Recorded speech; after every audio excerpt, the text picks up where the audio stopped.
So let's get that.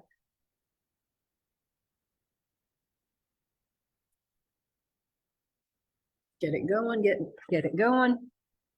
Okay. Okay, we're up on Facebook. Yay! Here we go. Then I've got to make sure I've got my PowerPoint up. Get the PowerPoint for today. So on Tuesday, yesterday, this bold schedule kind of does make me a little bit crazy when we have to have our Ignite, our launch and then launch workshop like back to back. But yesterday we talked about making and receiving offers. And so what we're going to do today is go a little deeper into that. And also I've got some stuff for us to work on and to actively do. So be ready to have some doing in this today. And let me get this open. Here we go. We're almost up and ready. Go into Zoom, do a share screen. Yep, we're being live streamed. I can't wait. Okay, here we go. All right. Well, let me get my printed materials so that we can dive in. And we're going to do a little bit of some reminders of what we talked about yesterday. You remember most of it. It's all new information, right? And it's a lot. Yeah, Jaden's here in person. And it is a lot. So that's why we're going to repeat a lot. And that's because we don't expect you to remember everything, but remember what I talked about yesterday. It is your duty to build a base of knowledge, not maybe to master it yet, but to build that base and foundation of knowledge so that you're not going and working with a buyer and a seller with no knowledge underneath you. What you learned in licensed law class, it's not going to help you a whole lot as an agent. That was only to pass the exam. So some of that you learned, all of you learned, is not going to be applicable. It's not. I wish I could say it was, but it's not. So be okay with that. We're going to focus on the things that build your business, grow your business, and teach you how to be a business person. Because Jaden, did you know you are a business owner right now? I know, it's really crazy. It is crazy. Like, oh wait, I'm a real estate agent. No, not sorta, kinda. I am. I'm a licensed real estate agent and I own a business. So It is crazy. And we've got to get you starting to think that way because that's what we're teaching you. And that's what I love. Our philosophy on teaching and what we teach you is not just how to be an agent, it is also how to run a successful real estate business. Because too many people learn just how to be an agent and not how to run the business part. And I think that happens a lot with small businesses. Can you think of a small business owner who's really good at what they do, but they're not a good business person? I think of my chiropractor. He passed away in the last 2 years, but that man was the best chiropractor, and I'd gone to a lot of them in my life. He was the absolute best I'd ever been to. He was like magic. He is the worst businessman. I would ask him after he had worked on me, and sometimes he'd work on me for 2 hours. Yeah, most chiropractors, you're lucky if you get 30 minutes. And they do this and then you're gone. And I would say to him, well, Dr. Kalsa, how much do I owe you? And he'd go, I don't know. How does $75 sound? And I'd be like, are you sure? You just spent 2 hours on me. He'd be like, yeah, I think that's fine. So he was a terrible businessman, but an amazing at his craft and what he did for a living. So to really succeed as a small business owner, you not only have to learn how to be good at what you're doing or selling or providing, but you also have to know how to run a business. And sometimes they don't always go hand in hand, but we're going to teach you how to do the business part. So let's just kind of do some review here of what we talked about yesterday, especially for those of you who didn't get to listen or join us yesterday. I'm going to see who's on Facebook with me. I see Haley's on there and Amy's on there. Good morning. Good morning. So we talked about how to communicate with buyers and sellers when making an offer and receiving an offer, and then understanding best practices. I wanted to bring up to you all, I don't know if you saw my post on GroupMe about the new podcast, the Millionaire Real Estate Agent podcast. I highly recommend listening. I just listened to episode 2 today. And one of the things Gary Keller said was, be careful in our industry. There are a lot of people who want to sell you how they got rich or how they made it in this business. And sometimes it was just their sheer luck and circumstances, and they didn't follow a model or a system that someone else could replicate. Does that make sense? Yeah. Meaning they were at the right time, at the right place. And yes, they probably had to have some skill, but you probably couldn't put yourself in those same places and have the same success. Whereas when we talk about the Millionaire Real Estate Agent book, which is where all of our training comes from, those have systems and models in them that you can follow, Matt can follow, Haley can follow, Amy can follow, and be successful. Because they're proven. So be very careful, because there's a lot of sales gurus out there in real estate. You'll see podcasts, you'll see them on TikTok, you'll see them on YouTube, and some are legit and some aren't. Some are telling you this is how they did it, and maybe they are not profitable. Here's another thing you need to know is that Gary Keller, there for a while, you know, we were always having at our big conventions, the high producers, you know, coming and talking and sharing, how'd you build this business? Well, it came to Gary's attention probably about 8 years ago when somebody said, well, you had so-and-so up on the stage, and yes, they sold that many houses, but do you know they're in bankruptcy? Because they weren't running a profitable, solid business. They were spending all their money, or who knows what they were doing with their money.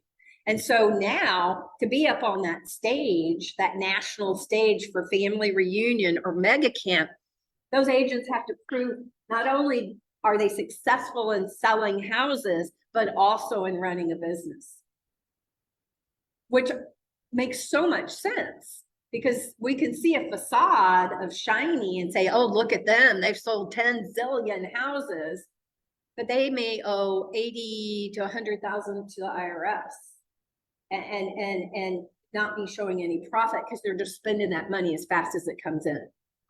And that's why it's important that, you know, follow the paths of learning in real estate that are already proven. And that's why I love today's listening to that second episode. I listen to podcasts in my car because I don't have near the drive that Jaden does. I have about half of the drive that you have, but it's a great time where I can just do some learning and what have you. I mean, I don't always, sometimes it's music, especially on the way home. It's kind of, sometimes that's wind down, but other times, especially in the morning when I want to just get myself, you know, yeah. So that I would highly recommend the Millionaire Real Estate Agent podcast. There's 2 episodes out there. You can easily catch up and listen to both of them, and so worthwhile.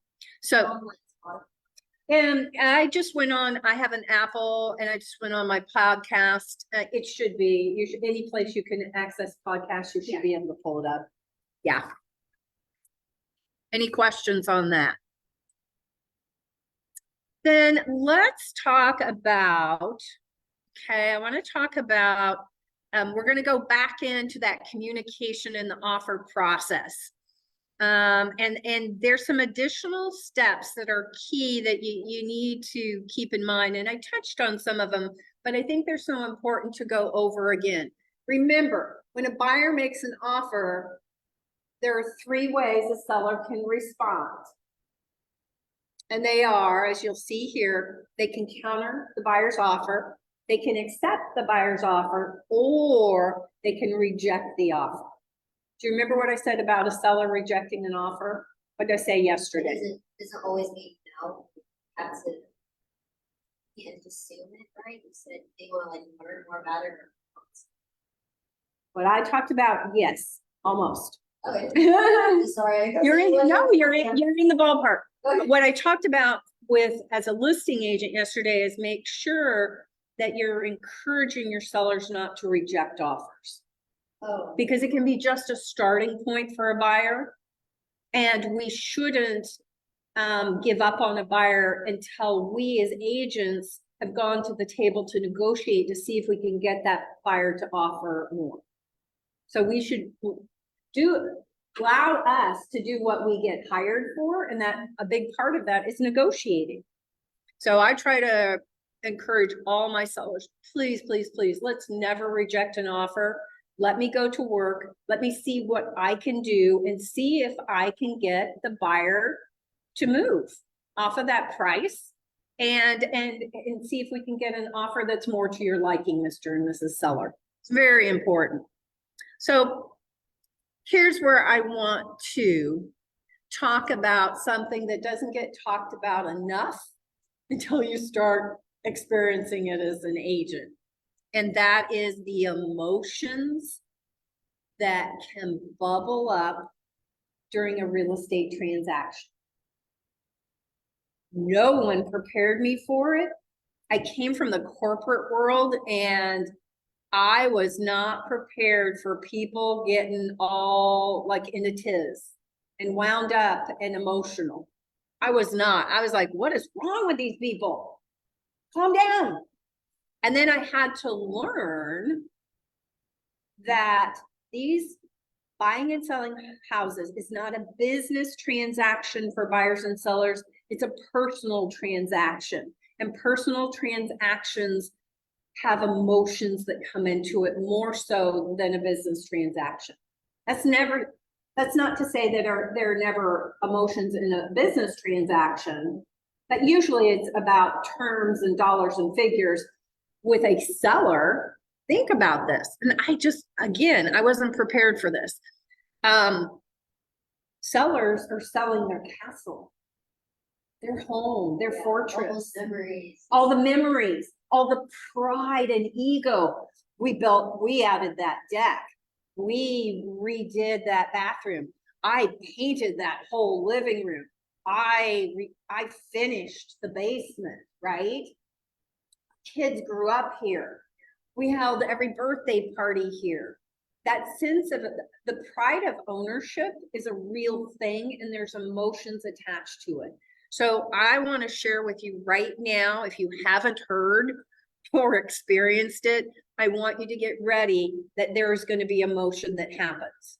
And sometimes your clients are going to act in a way that you're like, who is this? I used to make a joke after having a seller. And it was one of my first listings. Maybe it was my third listing, and it was a former coworker. We weren't in the same department, but I interacted with him, and Pete was always such a funny guy. He had a great sense of humor, and he was going to be transferred by my former company to go be a sales manager in another state, another city. His wife with 3 kids under 10 was going to stay here and sell the house. Well, I didn't anticipate that their household would be very stressful, because here's a mom of 3 kids under 10 trying to hold down the house, keep it show ready, take care of everything, and he's in a different state working a new job. Well, every time I talked to him, and the house wasn't selling, because one, it wasn't in really good condition, meaning it was a newer house, but there was like jelly on the walls. The front dining room that you came into and saw immediately was like this crazy disaster of a playroom. It just had an explosion of toys. And I tried to make it, we really need to get this under control. She says, I'm doing the best I can. I've got 3 kids and, Pete's somewhere else. And so the tensions, every time I would try, I even took her to some of the neighbors' houses that were on the market that looked nicer. Could she say, my neighbor's house, why are they asking more than we are? And I said, well, because, and so I took her to that house, and it was in immaculate shape. It was nicely decorated, maybe not in everybody's taste. It was kind of like a country, feel to it. And I thought this will get her to understand why this house is probably going to sell more than her house, because it's show ready. Didn't look like anybody lived there. It was so nice. We come back and she goes, oh, can you imagine? Can you believe that her decor? It was so, it was just, I'm like, oh, she couldn't think clearly to compare her house to that house because of the emotion. So I want to prepare you for this. And then every time I talk to him, he'd say, why is my house not selling? And I would tell him, well, here's what's on the market. Here's how we compare, da, da, da, da. And then he'd start yelling at me. And I finally, after 3 phone calls over like 3 weeks or 2.5 weeks like that with him, I said, I don't think I'm a fit for you, because the information I'm sharing with you and the counsel that I'm giving you of what needs to happen with your house doesn't seem to be of value. Because you just say, just sell my house. I'd be like, oh. So I learned from that transaction, I was like, why is it when sellers put their house on the market, seemingly normal people all of a sudden become something else? It's because putting your house on the market for sale is stressful. Waiting is stressful. It's just stressful. And it's stressful for a buyer, but in different ways.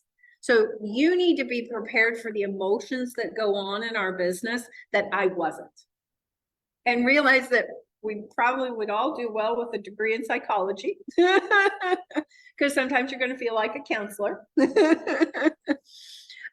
a lot of that with them, because I was so new, I didn't know how to set really concrete expectations with them and kind of tell them, here's what could happen. Here are options. Here are different strategies. I was so new that I didn't know really how to handle all of that, right? So, and that's why those buyers and sellers, it can be excitement, especially for buyers. Their emotion is excitement. It can be trepidation, that they're scared to make an offer. You will find that sometimes you're showing houses to a buyer and you think you found a house that's perfect for them. And then all of a sudden, when you say you're ready to write an offer, they're like, oh no, that trepidation, worry on both sides. If I go under contract on this house, I'm not paying too much for it. Or, oh my gosh, I'll have a house payment now. Just, that realization I'm going to own a house. Or with a seller, is my house going to sell? Will I get what I want for it? And then the anxiety that goes with that too. So just know that you're going to deal with all of this, and it's going to mostly happen right now when you're in that making an offer and presenting an offer and then going under contract or not.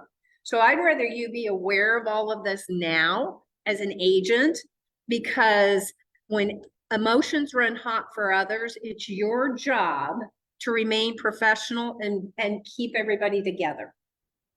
And here's the other thing that I'm going to tell you that you're probably not going to really want to hear, but you need to know, is that sometimes the co-op agent that you're working with will be a hot mess. And sometimes they're the ones who bring emotion to the table. They shouldn't, but sometimes their ego gets in the way too. So as an agent, we really have to be the most calming element to the transaction. And sometimes we'll be the only ones calm. However, I will tell you, if you as an agent start bringing emotion and drama to the transaction, it will then be absorbed by your clients and maybe the other side. I'll give you an example. I'll never forget, because think about it. Here's where it can feel so natural to kind of vent a little bit to your buyers, especially. You're showing them houses. You've been working with them 4, 5, 6 weeks, maybe 3 months, showing them houses and maybe making some offers and losing some. So you get really close to these people. And then you go under contract and the listing agent is a jerk. And you vent that to your client. And then your client's like, yeah. Then they start getting like, yeah, they're a jerk. And it's taking the emotion that should be for the buyer happy, excited, and you're adding drama to the transaction that's unnecessary. I hate to say it, but you're going to have to be the sponge that handles the jerk and try to buffer your clients from that. So like I had a transaction and it was one of the worst agents ever worked with. Hope I never work with him again. I don't think he's still selling. I think he hopefully retired or gone. But this guy had buyers. They got under contract. And then he started accusing me of lying, accusing my seller of lying. He was just hateful. Didn't even want to work with me. Always kept calling my husband. But I was the lead agent on the listing. I finally had to say, hey, buddy, and I said it nicely. I said, you know, you need to talk to me because I'm the listing agent on this property. He really doesn't know anything about it. And he said to me, oh, so that's how it's going to be. Oh, well, my red hair sometimes does ignite. And I was like, breathe, because I'm about to like rip him one right now. I thought, no, I can't, because I need to help my seller sell this house and keep this transaction together. And so I never told my clients how bad he was. And I even met his buyers and they were lovely. They were out of town buyers. They didn't know him previously. They were assigned to him because it was a relocation situation. And so I didn't want to do anything to bring emotion and to sway how my sellers were thinking about the other side or the transaction. We can't afford to do that. And you will see agents who do that, and that just complicates matters. And your buyers will absorb, or your clients will absorb all that emotion that you put out there. So be very careful, because even though you get very close to them and you bond with your clients, there's some things unless it is an element to the transaction, it's information they need to know for the transaction's sake. If it's bad behavior and all of that, then no, you absorb it and you handle it. You do not share. There's sometimes sharing is not caring. Okay. Sometimes sharing is not caring. So I want to make sure that you understand that, because this is an element that, oh, I didn't know. So that's why we can't get emotional, and we serve them best by being calm, reassuring, in control, and most importantly, by being an amazing communicator so that they know where we are and what's next in the process in the transaction. Don't leave your clients out there hanging and not tell them, okay, now what's going to happen next is this, and then this. And then I have it in writing for them too, so they can see what's next in the transaction.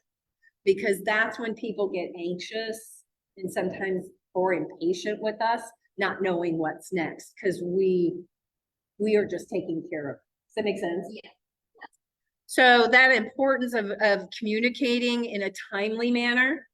There are times that time is of the essence. The other thing I will tell you as an agent is when you're writing offers or have a listing and you're accepting offers, you're negotiating, or you're under contract, there are elements now that time is of the essence. I'm sorry. But I never want to hear as another agent, oh, I'm sorry, I'm at a birthday party tonight. I can't get that back to you. Because as a small business owner, there's times where we're going to have to do business outside of what our normal business hours for everybody else.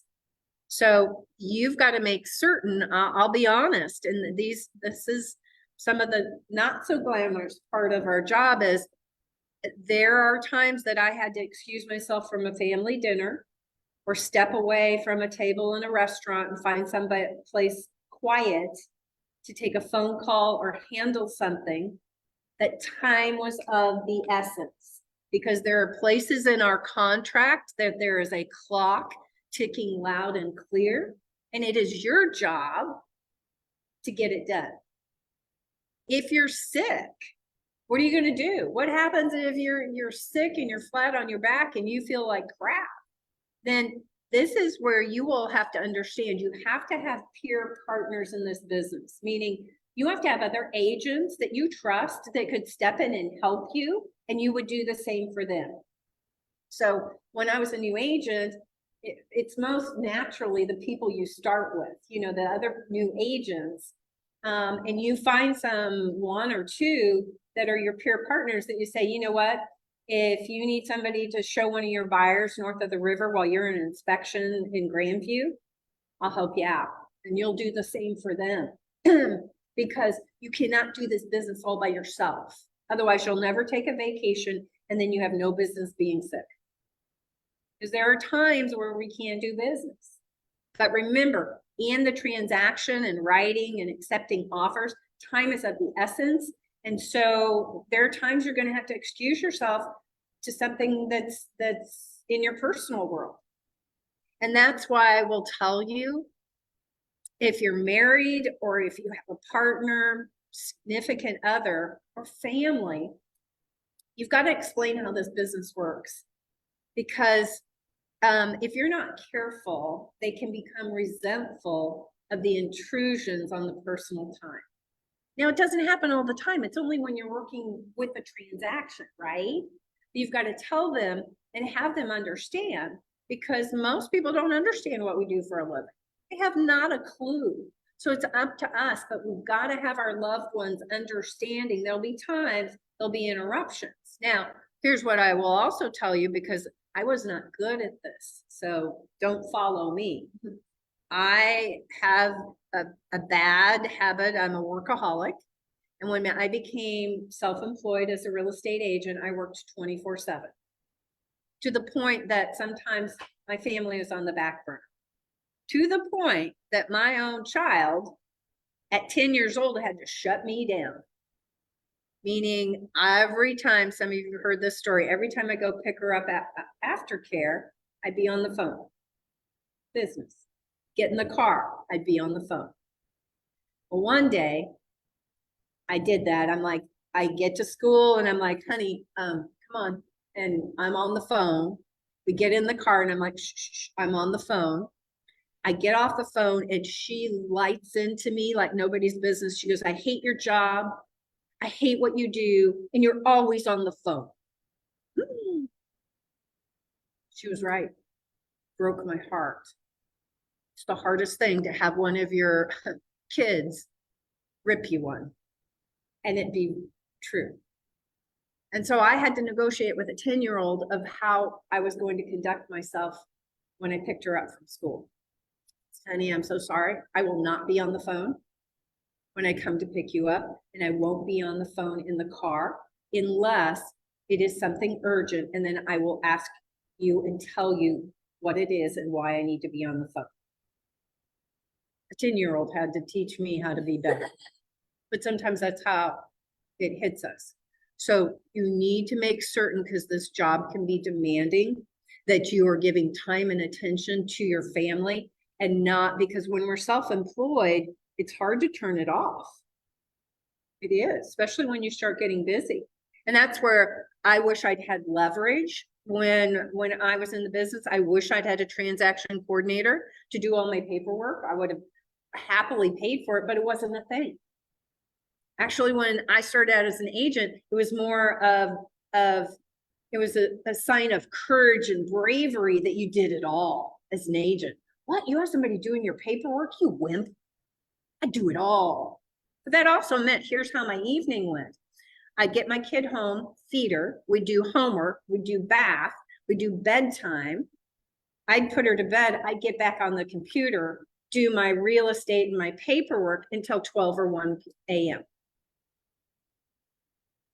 I didn't have leverage.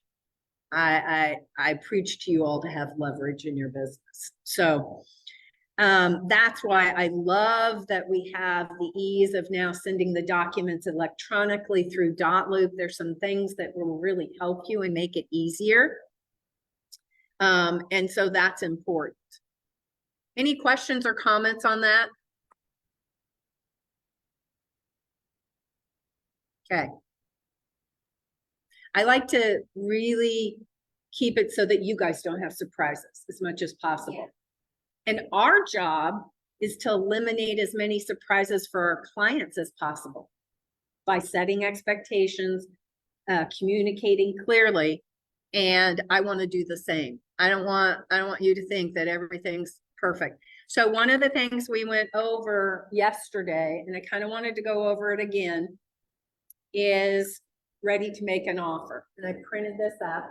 And then for those of you at home, you probably saw that I attached it to the Facebook page under files so that you could have it. This is my power tool of ready to write an offer.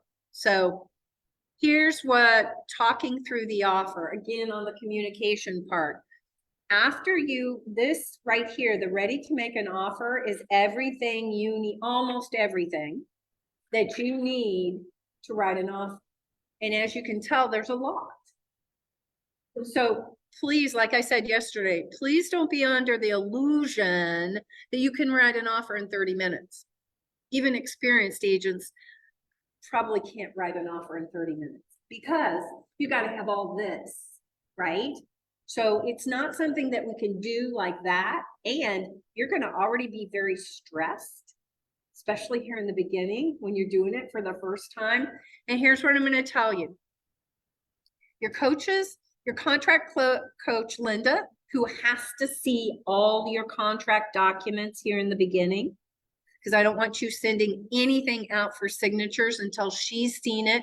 And if she is not available, then your coach or one of us, you can send it to me. But you have to have it reviewed before you send it out for signatures so you avoid rookie mistakes. Because you don't know that contract well enough to know what you did right or wrong sometimes.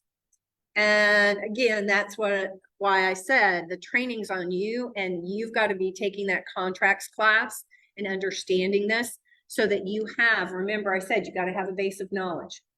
You don't have to have it memorized, but you got to know this takes time and this isn't something you can do quickly or on a whim. And if you think that you can just wing it in writing an offer, you're so sorely mistaken, and you'll probably lose that house for your buyers.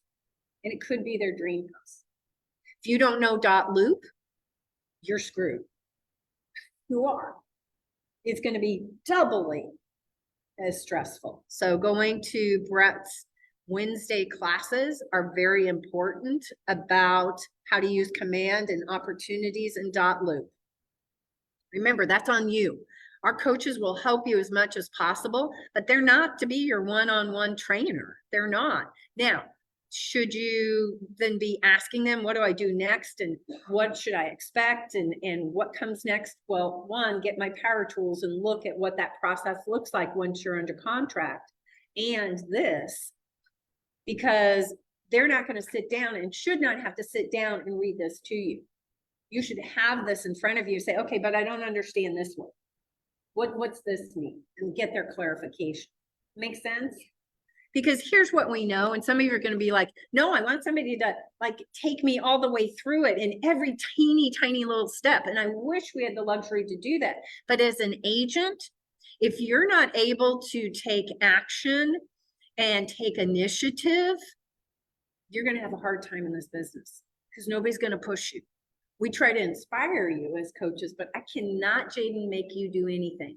You are not my employee and I'm not your employer. I can tell you what works and what doesn't. I can tell you if I think you're off track. But at the end of the day, it's totally up to you. 100%. I do not have a cattle prod, even though sometimes I have threatened to get one. Is there anything like that? Yes, when you take Linda's contracts class, then she's going to tell you practice writing contracts. Yeah, practice all of that so that you can start doing that. So after you write that offer, then you're going to review all of that with your buyers. Do you remember when I was saying yesterday that a lot of times we're not writing the offer there in front of our clients. We're getting all of this information from them, and then we're sitting down in quiet and writing the offer. So then after you do and you send it to them, I love .loop, but it's also made us very, very lazy as agents. And here's how. We send over that electronic document, and then we don't say, let's talk and walk through it. Because I will tell you, they may not remember everything that they said they wanted in that offer. And you need to show them, here's where our offer price is, here's where your earnest amount is, here's how much your down payment's going to be, here's how many days we have for inspection. So I do a review. I actually do bullet points for them so that they know the key elements of the offer, right? And that's very important. So that's up to us. Otherwise, when you send over the contract for them to sign in .loop, all they're going to see is a signature box. So many of them do not go in the document and look at it. Don't assume all your buyers and sellers really know how .loop works. It's easy to navigate, but remember, they're just seeing a signature box. And so they'll just click sign, sign, sign, sign. And then when something goes south or wrong, they may say to you, I didn't know that was in the contract. So we've got to walk them through. I actually give a copy of the contract, a blank contract, to my buyers and sellers when I'm first working with them, because I say, I don't want the first time for you to see this contract to be in the heat of the moment of writing a contract or looking at contracts, accepting one on your listing. I don't. Now, whether they go all the way through it, but I'm going to tell them key things about that contract that I want them to have some comfort. Think about it. It's a 16-page document. And if they see it for the very first time, when you've written up an offer, don't you think that's overwhelming? And most of them are never going to read all of it. No, never. Unless you have like engineer personalities, they'll read every sentence. They're the ones that take the longest at the closing table because they read all the closing documents. And you'll be like, oh, okay, can you just sign? Yeah. Because this is taking longer than a normal closing, okay? So again, let's just go over. Was there anything on this, Jaden, that surprised you that you needed to know or do? Not right now, but I'm sure there will be. Okay. Remember, this is why you discuss a lot of this stuff with your buyers far in advance. Thank you. There's one other that'll go right here that I pulled my chair out. Thank you, Drew. Appreciate it. So I think one of the things that surprised me, I think I shared yesterday, that I should talk to the listing agent before I write the offer. I thought I should keep it a secret and not tell them that I was going to be writing an offer. But I need to find out what's going on with it. Do they have any other offers? What is the seller looking for most in an offer? They may tell you, they may not. But on the hopes that they tell me, I want to know as much as possible. What are some things that you like wanted, or they wanted on an offer? It's A specific close date and possession date. Like they need to move by December 10th because they're closing on another house and they need to be in another city or town, right? So a lot of times it's the closing and possession. Sometimes it's, the inspection period. They want a 5-day instead of 10-day. So, or they're looking for a minimum of 1% on an earnest deposit. So sometimes you can know what the seller is wanting most, or they'll say like a clean offer. That means not asking for the seller to pay the buyer's closing costs. That means not asking for a home warranty, right? So, those are the things I want to know. I want to know as much as possible before I write that offer, so I can tailor it as much as possible to that seller. Because if I know the possession and close date that seller wants, I know that there's at least one winning point in our offer if my buyer can agree to that, if that would work for them. So I know I have one star in my corner, right? So I want to try to craft that offer as much as I can to be pleasing to that seller that my buyer feels good about. Yeah. That's wow, it's kind of hard to do all that. And again, remember this, you get proficient at this by practicing, and please don't practice on your clients. Don't be the first time you write an offer is when you have your very first buyer. So you can practice on like anybody. No, you just write practice contracts in .lu. And Linda has you do that. Good morning, Sadiq. So it's very important that you practice. Write as many offers as you can. You just pick out properties in MLS, come up with a fake buyer and practice. Because practice is what's going to make you proficient. But otherwise, if you're practicing on your clients and waiting until you get a client to even do any of this, that's malpractice. And it's also right for you to do things wrong and to get in trouble, even if we help you with reviewing the contracts and everything. And believe me, please take this seriously when I say all of your contract documents, not just the sales contract, but every document that goes with that offer or that transaction has to be reviewed. That's not optional. Don't say, well, I know Kristen told me to send this to Linda, but I'm just going to go and send this off to signatures. Here's what I'll tell you. If you do that, I cannot guarantee we can protect you if you made a mistake. I can't. And many things in a contract are fixable, some are not. Some aren't. Well, it's a legal document. It has legal consequences. It's a big freaking deal. Yes, that's scary. It is, and it should be scary. It should. The agents that are so chill on it, like, oh yeah, well, I kind of filled it out. I filled this out, but not. I didn't know what to do. I'm like, what? Yeah. Makes my broker, being a past broker, that just makes my heart just like, oh my God. So it is not an option. It's not if you feel like it. And that's why you have to think in advance. That's why if you're out showing houses to a buyer, you better let your coach and Linda know, because that means you could be writing an offer that day. Don't assume. It happens too many times. Oh, I'm just taking them out for the first time. We're just going to look at a couple of houses. One of those houses could be it. Yeah. And then you're like, oh, crud. I didn't think this would happen this fast. I thought I had time. I thought I had time to learn this. No, you don't. So I'll come off my soapbox. So command, here's where I want you to understand that learning command is so important. And I want to actually go to another document. So when you're in command, you've got to learn how to do opportunities and how to put somebody in the database.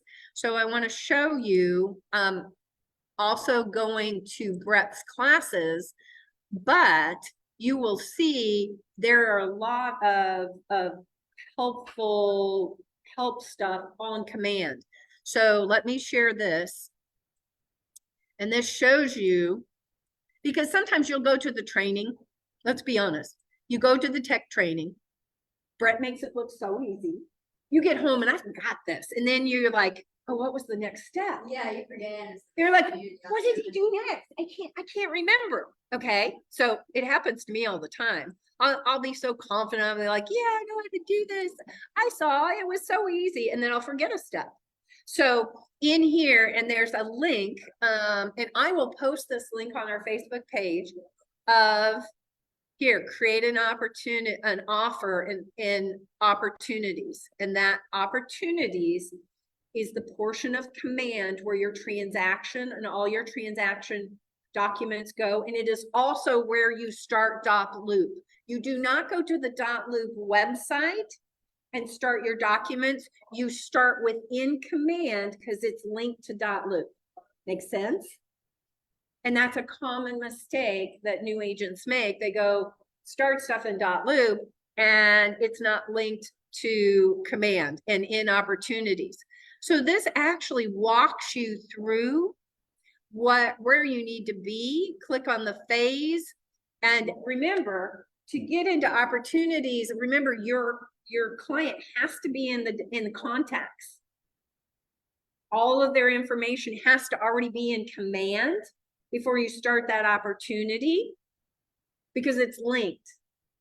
It's linked. It'll link it to them. So you got to make sure they're in there. And then it shows you how to move this. There are different buckets and phases. And remember, on our team account, because all of you are on a team command account for your opportunities. So you have to do all of your opportunities through the team account, and Yvette sets you up for that. And you need to, that's why you need to go to Brett's class to understand how that works, so you know how to access it. So in that team account, under contract bucket, this bucket right here, under each phase, so that's a bucket, and then there are phases within under that bucket, and each of those has a checklist or a task list that tells you what should happen under each of those, and they reflect my power tool of contract to close. So if you're like, oh, what happens next? I don't remember. I can't find Kristen's power tool. You'll be able to see all the tasks that need to be completed under inspections, appraisal, all of that. It will be in there. Okay, so it just helps you. And I would check them off so that you know, oh, I did that. Because there's so many steps and you're going to forget stuff. You're going to forget stuff. So at the top of the opportunity, you're going to click offers and commissions. You're going to add new offer over on the right-hand side where it says over here. Then you're going to name your offer. And usually when it's an offer, it's your buyer's name and the property address. And then when it's a listing, it's your seller's name and the property address. Because if you make more than one offer with your buyers, you're going to want to be able to, because we don't delete offers even if they are not accepted. They still stay in command. Okay, so you got to be able to identify what they are. Okay, and then you complete all the offer details when you do this, and then you're going to click on the parties, and because you have the parties, you'll have your people already in command. It will link them. Okay. And you can click all the details, the listing details, because command is linked to MLS. You can do that, and it shows you how to do that right here. Okay. So it's going to tell you KWLS is KW listing system. And so you'll be able to see that. You'll be able to bring up the property. And so it's going to link it, which makes it so lovely. Okay. Then enter either buyer or seller information. And if you, again, if they're in command, it's going to link that. Enter the terms. And then it has a little feature called agent analysis, which is really cool at the bottom right-hand page. So that agent analysis, this is where you have the opportunity, pardon the pun, to show your expertise and give your opinion of the offer, like the pros and cons, and give a summary. This will be useful later when you email the offer comparison to your client. So, the pros, they're pre-approved. This is a great offer. And then you can say, this is your analysis. Or is the offer low? Or they're asking for a lot of, additional things. Then you hit save. And then look, if we go up here, you're going to see there's also how to edit an offer, how to accept, reject, or counter an offer in opportunities, how to share offers, how to download an offer comparison. So in Command, if you're a listing agent and you get multiple offers, you can put in the terms of those and it'll do kind of like a graphic that you can share with your seller. It kind of gives them a visual. Offer number 1 is this much. Here's their close date. Here's their EMD or whatever. Here's offer 2. So there's this like comparison, which is really cool. Yeah. Now, some agents create their own spreadsheet for multiple offers, but Command can do it too. That's why you guys have to learn the different things that Command can do, especially in opportunities, because you're going to need to know these things. So again, there's so much information here, and then going to Brett's classes. But this is a great reference point that after you go to his class and you go home and you forget that one step, then you go back in here and say, okay, this is how I find this out. Okay. Let's go back to the PowerPoint.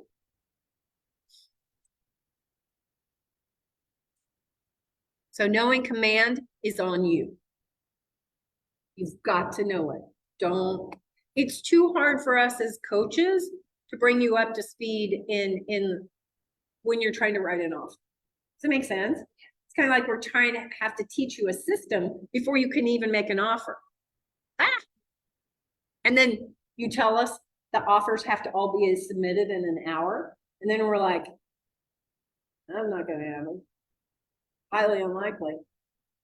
So don't put yourself in that position if you can help it. Now, Jaden, it could be that tomorrow, if somebody says, I want to go buy a house, and it happens really fast before you've had all that training, as coaches, we'll do as much as possible to bring you through that, but it's still going to be your responsibility to get the formal training on it.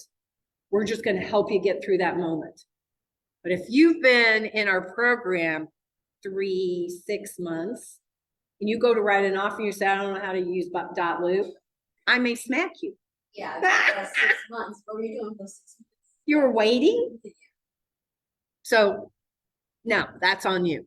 I just want to make that clear because I want you to understand why it is so important to learn it now. And I know you're not going to be proficient. I'm okay, but I want you to at least have a clue. So important. So when we talk about, again, all of this, what we're going to do next is we're going to practice some scripts. Okay. I've got scripts about talking to your buyer about writing an offer and talking to sellers about accepting offers. So here's what we're going to do. I'm going to do some role play. And here I've got printed up scripts. So what we're going to do is we're going to take turns reading this script. So let me see. Hold on. So Matt, that includes you. So we'll take turns reading this script here. And this script is, let's say your buyer wants to make a lowball offer. Remember I said that we don't want them to do that. It's probably not in their best interest. It'll probably, sometimes it just pisses off the seller. They find it insulting and they won't recover from that. They'll hold a grudge on your buyer, even if they still go under contract. They'll be like, but they insulted me with their lowball offer. It's like telling somebody they have an ugly baby, right? Yeah. You're not going to recover with that friend by telling them they have an ugly baby. No matter how much, but sweet baby, you said my baby was ugly. I remember the time you said my baby was ugly, right? So we can't do that. So again, there are times when a buyer is going to want to make a lowball offer. So Jaden, would you read this script and just make up a name for the buyer? So you want me to read 1, 2, I want you to read this whole script on the when the buyer wants to make a low offer, the whole thing, the whole paragraph. Okay. Buyer wants to make an offer, Betty, buyer. There are three ways to negotiate a transaction. One, you can make a low offer and run the risk of the seller rejecting it or countering back at the price policy. Two, make an offer close to the asking price to be less flexible if there's a counter offer. Three, if you really want this home and are concerned that another buyer may purchase it, make the full price or above asking offer and give the seller what they want. It's your choice. How would you like me to negotiate this offer? Wow, good job, good job. Love that. That's, yeah. Matt, do you want to read this, please? Sure. Hold on. There. Fred, there's three ways to negotiate a transaction. You can make a low offer and run the risk of the seller rejecting it or countering back at full price to compensate. Or you can make an offer closer to the asking price, be less flexible if there's a counter offer. But the third is if you really, really want this home and you're concerned that another buyer may purchase it, you can make a full price or above asking offer and give the seller what they want. It's going to be your choice. So how would you like me to negotiate this? Good job, good job. Oh, You know, okay, I understand now. We're saying it like as if we're talking to the buyer. Okay. exactly. This is a script. This is a conversation. That number one, it's so true. Either the seller's going to reject it and just be ticked, or they'll counter back at full price to say, That's kind of like them saying, don't even try with this low ball offer. I'm not entertaining it. We're not playing this game. It's them making a statement when they come back with a full price offer. Does that make sense? So, and then, but do you see how it's our job to give them the different strategies? Yeah. And give them the ideas of what they can choose from. For us to say to a buyer, oh no, don't you dare make a low ball offer, those never work. Well, if somebody's compelled to do it, they're compelled to do it. Whereas if you give them options and then some reasoning of what might happen, then that you might be able to get them to think, oh, okay, so maybe that low ball offer isn't the best strategy. And maybe I should listen to my agent. Yeah. Maybe. Yeah, Maybe. Okay. So that's a really good script if the buyer wants to make a low ball offer. Again, scripts are just, here's what I will tell you. I know, because I was like this. When I started hearing, oh, as an agent, you're going to have to use scripts. You're going to have to practice scripts, use scripts. And I was just like, not me, not doing it. I was a snob. I was like, I'm not saying that. It doesn't sound like me. Then I got myself in some situations as a new agent, and buyers and sellers would ask me questions or push back, and I didn't know how to answer. And I fumbled, and I sounded, in one instance, I sounded downright stupid. And I don't know about you, but I don't like to sound dumb, right? And I was like, oh, that's why I need to know what to say, because this is going to happen. Why shouldn't I prepare for it and sound like an experienced agent instead of having new on my forehead? Hey there, so glad to see you. We're doing Ignite right now. Yes. Okay, awesome. Okay, good to see you. Okay, let's go to the next script that I have. So the next script is present an offer to the seller. And Matt, I'm going to have you say this one first, and then we'll have Jaden say it, practice it. Okay, get my mute button off. No worries. Take a minute to look at it. Yeah.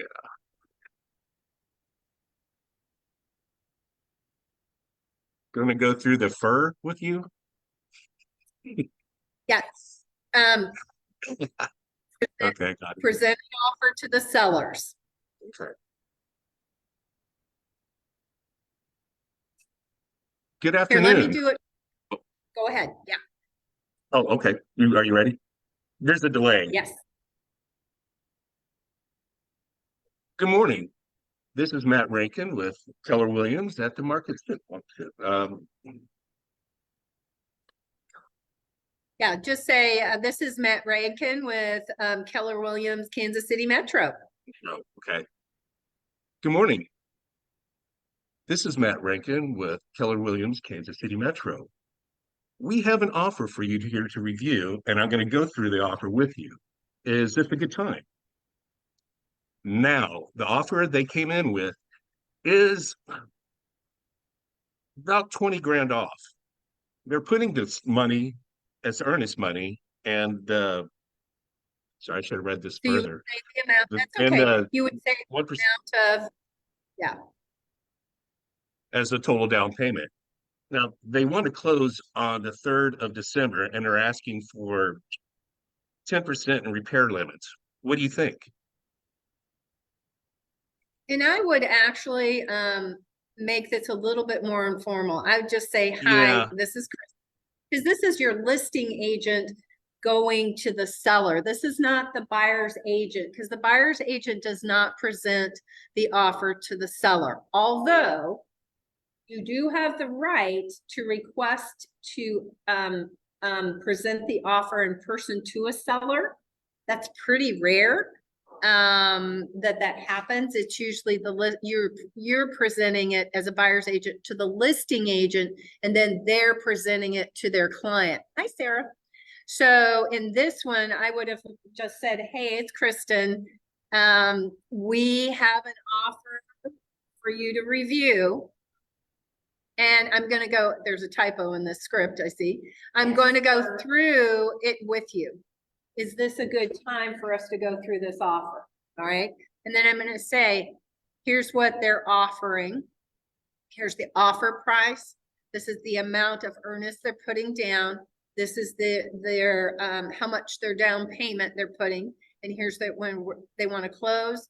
And here's how much. We usually don't put in an offer repair limits. That happens in some states, but not here. I would most likely say they want 10 days for an inspection period instead of the repair limits. So Jaden, you want to practice this? Oh, Your turn. okay. Good morning, this is Kate Corhall with Williams Adams. Have an offer here for you. So I'm going to go through the offer. Is this a good time? Now, the offer that came in is with 100, 200,000. Yeah. 1,000. They're putting 1,000 as earnest money and 20% as a total down payment. They want to close the date on December 13th. They're asking for 5% in repairs.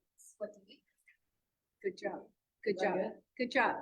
So, and that's where I would also have a summary of the offer that I'm sending over, because not only I'm telling them when I first reach out to a seller, I'm just giving them the highlights of the offer, just so that they can know about the offer. Now, if we've got multiple offers, then again, I'm going to do that comparison sheet. And then I also make sure that they know the highlights of every offer. So instead of, and then we have to send them the offers. But I want to first just kind of walk them through it before I send that over. And then I would send also the bullet points of the offer when I send the actual contract over. The other thing I would be sharing with them is, when does this offer expire? Because then that would tell us how much time do we have to consider this offer. Because it may be in 2 hours, or it might be in 48 hours. Now, I'm a huge fan as a listing agent of putting in all offers must have a 48-hour expiration, because I don't want my sellers to have to make a decision on an offer under pressure. It already is going to be stressful, but I want to give some breathing room, and I don't want an offer that expires in 2 hours. Because that is, and I know why a buyer's agent does that. Why do you think a buyer's agent would put a really tight expiration period on their offer? Yeah, so they say our offer's only good for 2 hours, Jaden, So they can get it sold. so that they can, no other buyer can come in and make another offer. Make sense? Yeah. So I get why a buyer's agent wants to do that, but as a listing agent, I don't want that scenario. I don't. It's stressful. And here's what happens. Sometimes buyers are making such a decision so quickly. Remember, a buyer is usually not in a house longer than 30 or 45 minutes before they decide to make an offer on it. Oh, and they're going to live in this house 7 to 10 years? Yeah. What? And it's the most money they'll ever spend on anything? What? And their decision is in 30 to 45 minutes? So if they're rushed and stressed to make that offer, that's why I like that 48-hour window. A buyer gets to kind of sit on that before they have their agent write an offer. Does that make sense? So, and it also allows the seller to try to get in as many offers as possible on that listing so that they can have some choices. Now, there may not be multiple offers, but I want to at least give that opportunity and not have us jump at the very first offer. Although, if you have nobody else interested in that property and there are no showings and there's no other offers coming in, then I would probably counsel my seller that let's act more quickly. Let's talk about answering this offer tomorrow instead of 48 hours, right? I don't want to leave that buyer hanging too long unless I have multiple offers. Make sense? I want to tighten that up because remember, time is of the essence, and that buyer could say, you know what, we saw another house just came on the market this morning and we want to withdraw our offer because you haven't countered back or you haven't accepted it. So you got to be really careful and sensitive to what's going on at that time. Okay, let's practice another. And I will post on the Facebook page. I'll load up these scripts so you guys can practice. Here's another one. And I'll read this first and then I'll have you guys read it. Recommend that your client accepts an offer. Mr. and Mrs. Seller, I will urge you to consider this offer very carefully and consider the value of meeting your moving goals. In the long run, meeting your overall goal of selling your home is the more critical need, correct? Some people are going to have a tight timeline in which they need to close on this house and move. So waiting for another offer may not meet their deadline. Your property has been on the market now for 45 days, and the average time on market for this area is only 30. Buyers are going to look at this same data and they're going to see that your neighbor's house sold for only 320 and the house around the corner sold for 319, and they're going to want a fair market value compared to these other sales. If you accept this offer, we're much closer to closing and meeting your goal. You want to meet your goal, correct? So in this, they're trying to set it up that yes, maybe your list price was $330, but nobody in your neighborhood is sold for $330, and we have an offer at $325, and your neighbor sold for $320 and $319. We're doing pretty good, even though it's not your list price. We're still coming in higher than what, and so they must really want this house because they're going to know what other houses sold for, right? So Jaden, you practice this one. And that your client accepts. I will urge you to consider this offer very carefully. The value of meeting your moving goals. In the long run, meeting your overall goal of selling your home is more critical need, correct? The property has been on the market for 30 days, and this area is going to be 35 days. Buyers I would have done that backwards because I want to say that you were on the market longer than what the average is, because that's why I'm encouraging them to accept that offer. Buyers will look at this same data and witness that your neighbor's house sold for only $330,000 in the house around the corner sold for $310,000. You're going to want to pay fair market value compared to these other sales. If you accept this offer, you're much closer to closing your goal. You want to meet your goal, correct? Good job. Matt?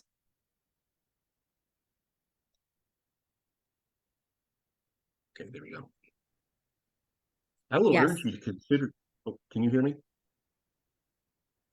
Hello? Yes. Oh, okay, sorry. I will urge you to consider this offer very carefully and consider the value of meeting and moving your goals. In the long run, meeting your overall goal of selling your home is more critical need, right?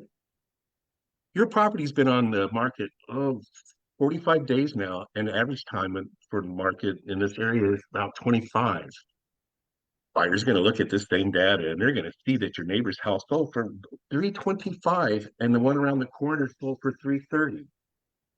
They're going to want to pay fair market value compared to these other sales. Now, if you accept this offer, we are going to be much closer to closing and meeting your goal. And we really want to meet that goal, right? Very good. Very good. I think that last sentence is a little awkward, so I like how you massaged it, Matt. Yeah, I do. it's kind of an awkward read, but I like the gist of it a lot.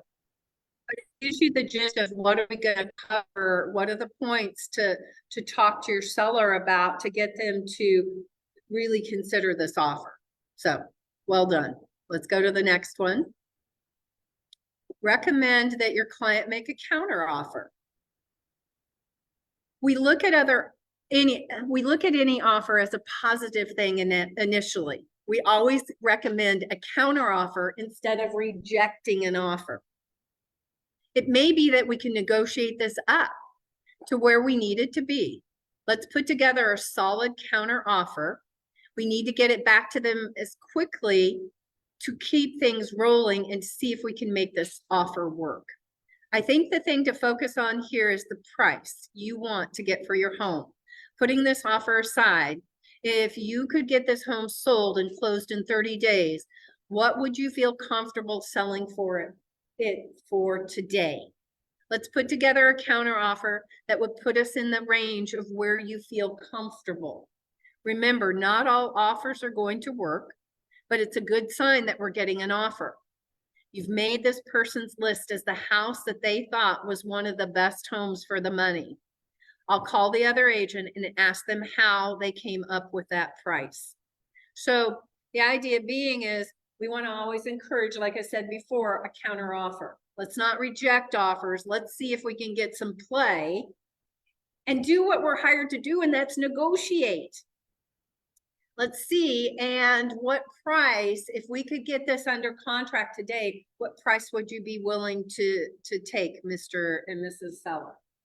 Okay, because we may not get, and here's the other thing, and this crazy market has not necessarily held to be true to this, but historically, for our sellers, their first offer is usually their best offer, even if it's not a full price offer.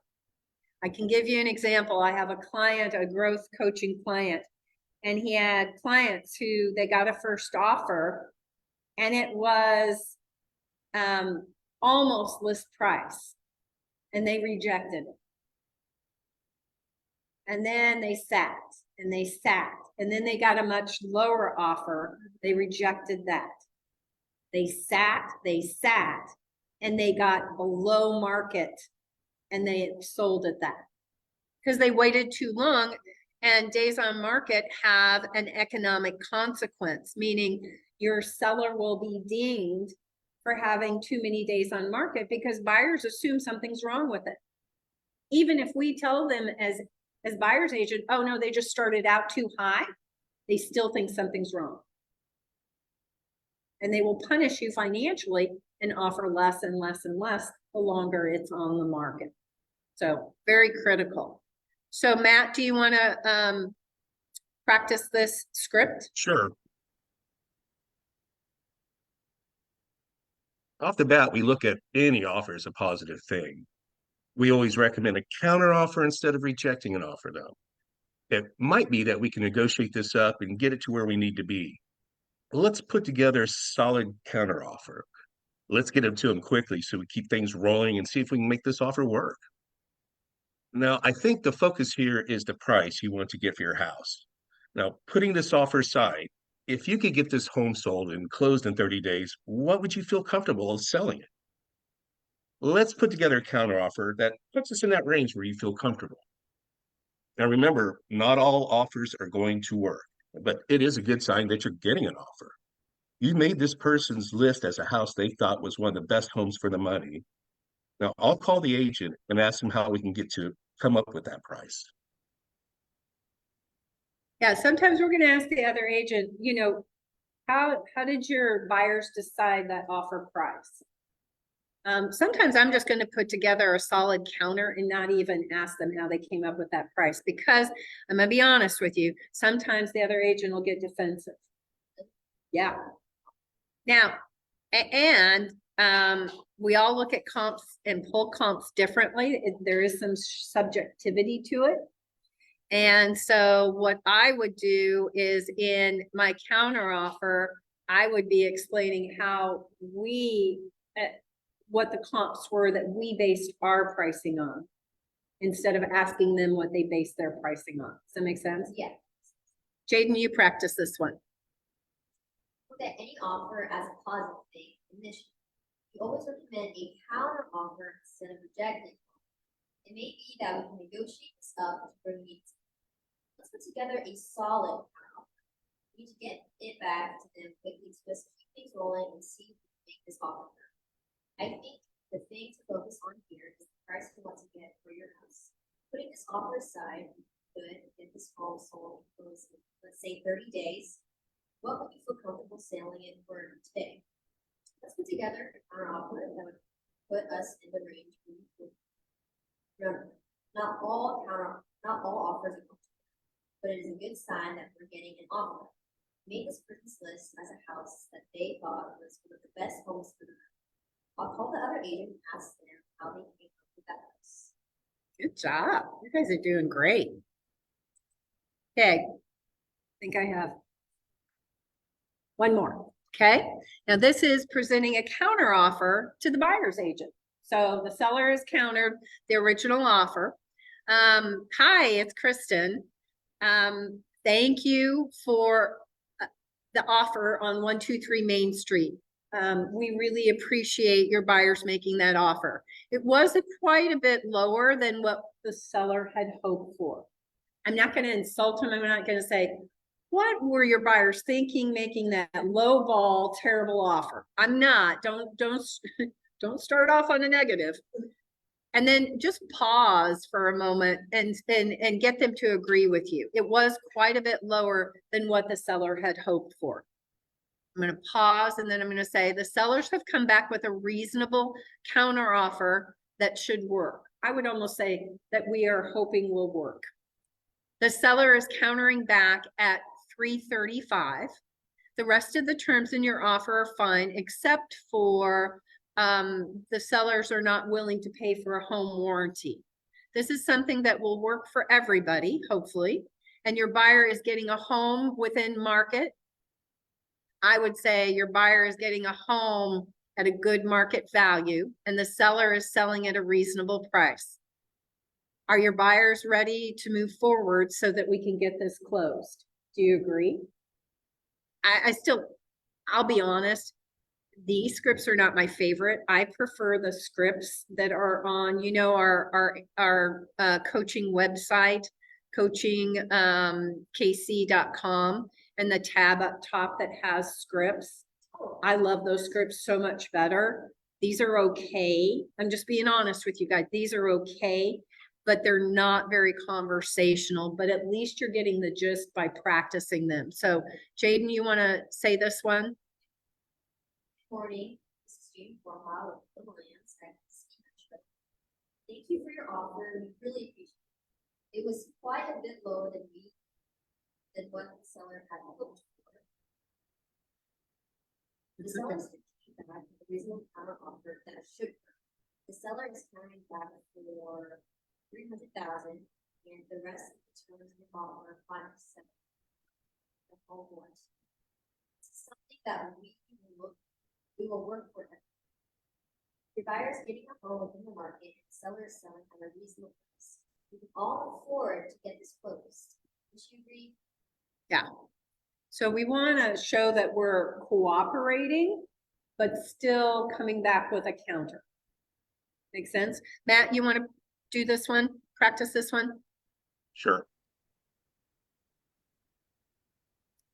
Good morning, David. This is Matt Rankin with Keller Williams Market Center Metro.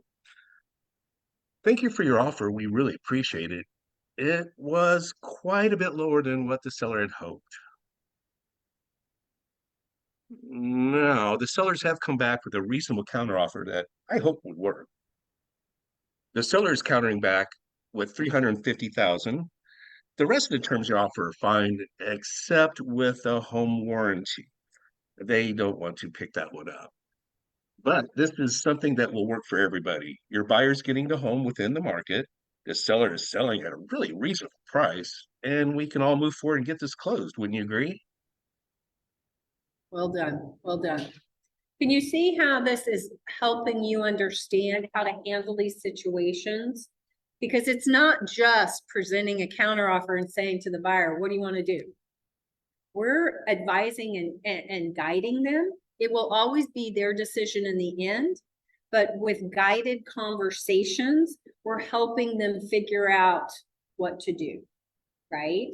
So our job is not just saying, here's the offer. It is, here's the offer, here's what's good about it, here's what we should consider, here's what maybe we should counter back with, that type of thing. Because that's where we bring our expertise and knowledge to the table that they don't have.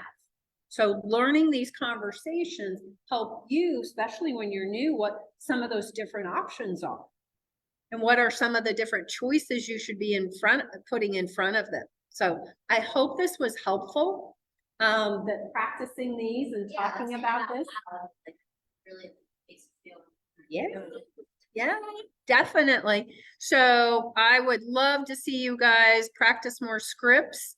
Also, don't forget, in Ignite, your daily 10-4. What should you be doing? It's part of your 5-week success plan. You should be talking to 10 people every day. You should be adding those 10 people into your database, or if they're already in there, completing information, meaning maybe you didn't have their email address, and maybe that's the reason you're touching base and catching up with them, saying, hey, I realize I don't know if I have a valid email for you. You're going to write 10 notes to the people you talked to, saying, hey, it was great to catch up. I loved hearing about your recent trip or whatever you did, or what you're going to be doing over the holidays. Do either the 10-5-1 social media engagement or the 5-5-5. 5-5-5 is 5 likes, 5 comments, 5 DMs, all to different people, so that you're reaching out to 15 people. Or do the 10 likes, 5 comments, and 1 DM. I like the 5-5-5 because it's easy.